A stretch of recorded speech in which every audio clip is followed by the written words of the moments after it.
Baik, kita mulai ya teman-teman. Assalamualaikum warahmatullahi wabarakatuh.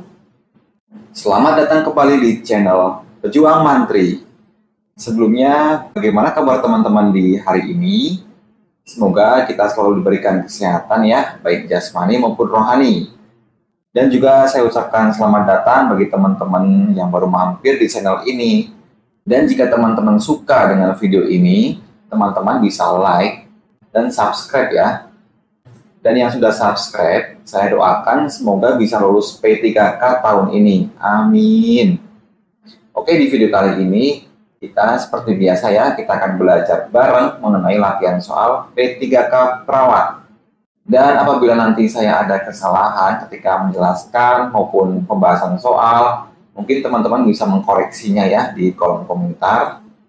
Dan kita langsung ke soal yang pertama.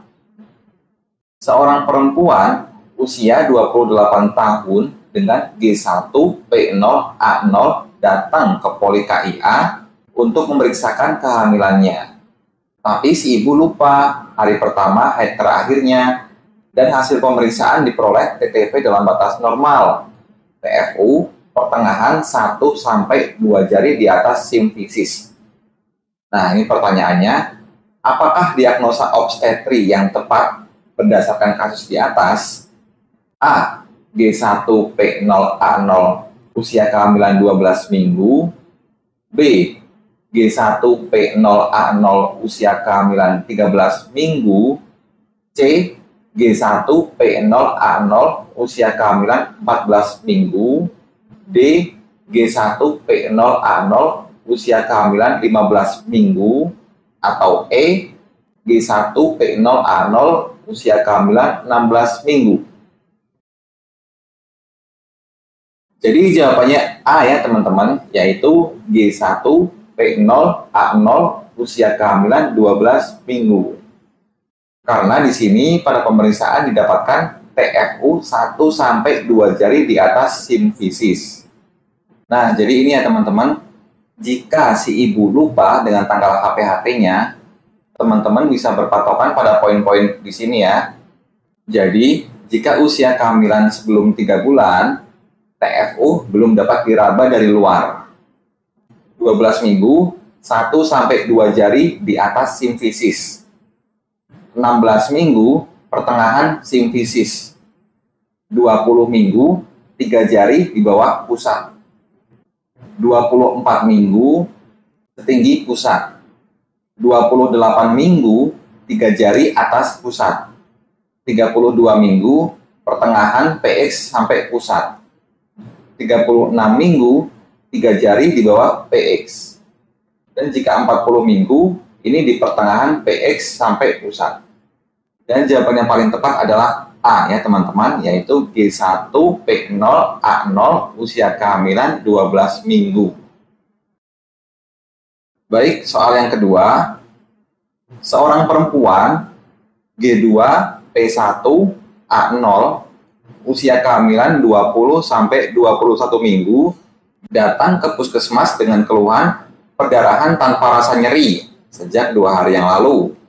Hasil pemeriksaan diketahui tensi 110/100 mm air raksa, nadi 70 kali per menit, RR 20 kali per menit, suhu 36 derajat Celcius.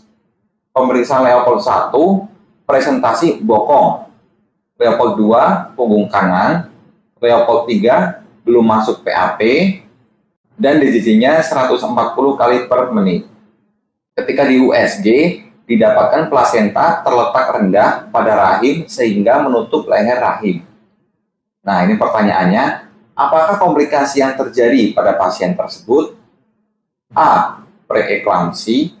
B. Diabetes gestasional. C.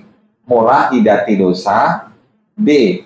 Plasenta previa. Atau E. Sausio placenta. Jawabannya D, yaitu plasenta previa. Oke, di sini dikatakan bahwa si ibu ada perdarahan tanpa rasa nyeri. Dan ketika di USG didapatkan data plasenta terletak rendah pada rahim sehingga menutup leher rahim. Nah, sedangkan plasenta previa itu sendiri adalah kondisi ketika ari-ari atau plasenta berada di bagian bawah rahim, sehingga menutupi sebagian atau seluruh jalan lahir.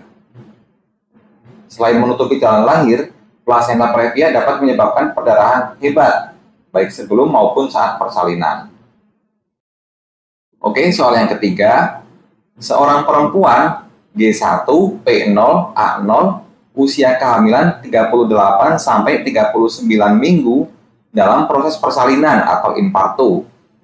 Ternyata setelah kepala lahir, bayi tidak mengalami putaran paksi luar, namun bahunya menyangkut di jalur lahir. Kondisi ini membuat proses persalinan membutuhkan waktu yang lebih lama. Pertanyaannya, apakah komplikasi yang terjadi pada pasien tersebut? A. Preeklamsi, B. Partus lama, C. Distosia bahu, D. Oligohidroamnion, atau E. Solusio plasenta. Jawabannya C ya, distosia bahu. Nah, di sini kata kuncinya yaitu pasien sudah berada pada proses persalinan atau infartu. Ternyata setelah kepala lahir, bayi tidak mengalami putaran paksi luar, namun bahunya menyangkut di jalur lahir. Oke, sedangkan distosia bahu ini adalah suatu kondisi kegawat daruratan obstetri pada persalinan pervagina di mana bahu janin gagal lahir secara spontan setelah lahirnya kepala janin. Dan tingkat insidensi distosia bahu ini kurang lebih sebesar 0,6 hingga 1,4% ya dari seluruh persalinan pervagina. Baik, soal yang keempat. Seorang perawat datang berkunjung ke rumah klien untuk melakukan home care klien yang menderita kanker serviks stadium 4. Ketika pengkajian, klien mengatakan ke perawat bahwa jika saya dapat hidup lebih lama, saya ingin melihat anaknya menikah, maka saya siap untuk mati setelahnya. Nah, ini berdasarkan kasus di atas, manakah tahapan berduka yang paling tepat dialami oleh klien? A. Anger, B. Denial, C. Bargaining, D. Depression, atau E. Acceptance. Baik, jawabannya C ya teman-teman, yaitu bargaining. Jadi di sini ada 5 tahapan berduka menurut teori Kubler-Ross. Yang pertama ada penyangkalan atau denial. Yang kedua ada kemarahan atau anger. Yang ketiga penawaran atau bargaining. Yang keempat ada depresi atau depression. Dan yang terakhir ada penerimaan atau acceptance. Jadi pada tahapan penawaran atau bargaining, si individu berupaya untuk membuat perjanjian dengan cara yang halus dan jelas untuk mencegah kehilangan. Pada tahap ini, klien seringkali mencari pendapat orang lain. Nah, di soal ini ada kata-kata klien mengatakan kepada perawat bahwa jika saya dapat hidup lebih lama, ingin melihat anaknya menikah, maka saya siap untuk mati setelahnya. Oke, jadi jawabannya adalah C ya teman-teman, yaitu bargaining. Soal yang terakhir, soal kelima, seorang perempuan berusia 20 tahun sedang dirawat di Ponek dengan usia kehamilan 37 sampai 38 minggu dan belum ada pembukaan sampai saat ini. Perawat memberikan instruksi kepada klien yang akan dijadwalkan untuk dilakukan SC.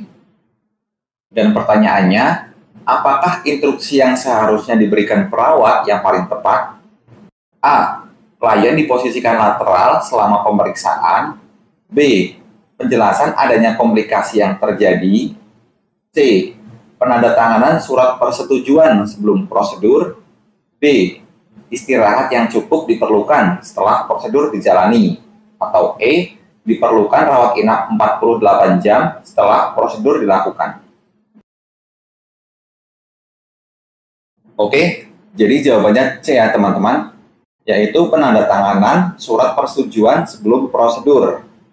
Ini perawat memberikan instruksi kepada klien yang akan dijadwalkan untuk dilakukan SC. Penandatanganan surat persetujuan sebelum prosedur atau informed consent adalah penyampaian informasi dari dokter atau perawat kepada pasien sebelum suatu tindakan medis dilakukan. Hal ini penting dilakukan karena setiap pasien berhak mengetahui resiko dan manfaat dari tindakan medis yang akan dijalaninya. Oke, baik ya, mungkin cukup sekian pembahasan soal kita ya di video kali ini. Nanti di video kedepannya kita akan belajar latihan mengenai soal P3K perawat yang lainnya. Semoga yang nonton video ini bisa bermanfaat. Dan jika teman-teman suka dengan video ini, teman-teman bisa like. Dan jangan lupa komen jika teman-teman ingin bertanya. Dan subscribe jika teman-teman suka dengan video ini.